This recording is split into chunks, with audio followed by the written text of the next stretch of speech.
I'd like to introduce you to Brother Earl Grant. Brother Grant, I'd like to first of all ask you to stand up and let the viewers see that beautiful costume you have on.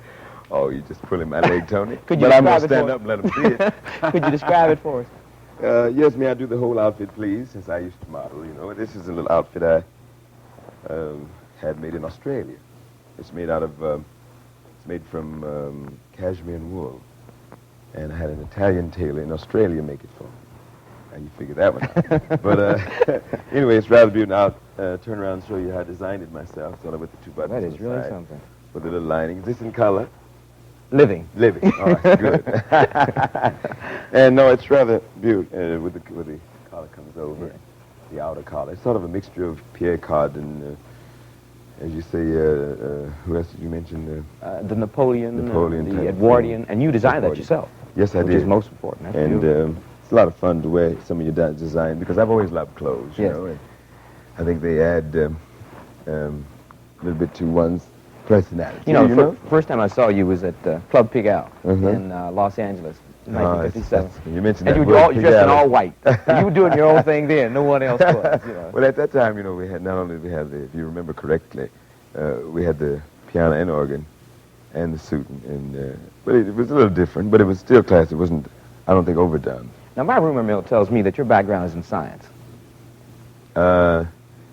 You might have read something along the way where we had something to do with science, and I got out of that right away because you know, when you teach school, a music teacher goes to teach and say, my major is music.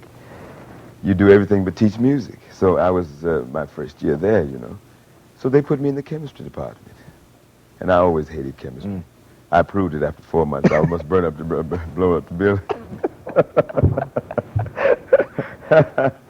But nevertheless, they finally put me in the music department, not to mention the fact. But I taught school for 2 years in high school in Kansas City, where I was raised. Well, since the days of teaching school, you've had several big hits. What were some of them?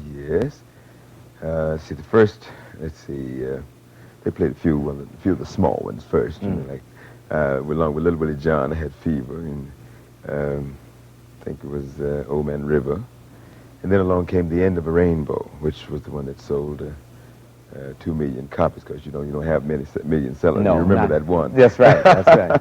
And you're here in this area, you're playing at the Elmwood Casino over in Windsor. Yes, we're at the Elmwood until the 2nd of November. Well, we'll all be over there right after the show, so I hope you got a few seats around for us. Now, We just have to have a few left. All right, now, what is your current album, and what is it about? There's an album called, with the same outfit on, by the way. On the cover? On the cover, yes, called In Motion.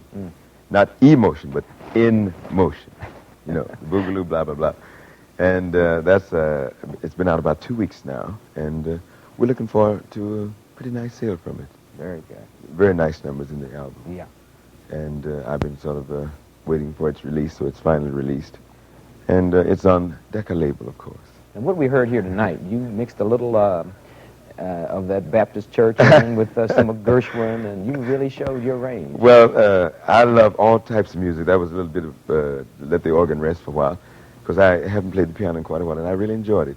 A little bit of Ellington, the Mood Indigo, and the middle number was a little bit of Sweet 16 Bars, to show that my church background. My dad would love that, being a Baptist minister. And Gershwin, whom I always loved too, had a bit of soul. He was a soulful composer, as you know. And he went into the ghettos and wrote his music, and it was very beautiful. Earl, there are a lot of people looking in who might think that being who you are and where you are is easy. What can you say to somebody who might be thinking of a career in your area? I can certainly say in my area, of course, that is most important, even in the days when I guess you and I are pretty much the same age. Maybe you may be a little older, but when I was in high school, it was always a thing that was forwarded was education.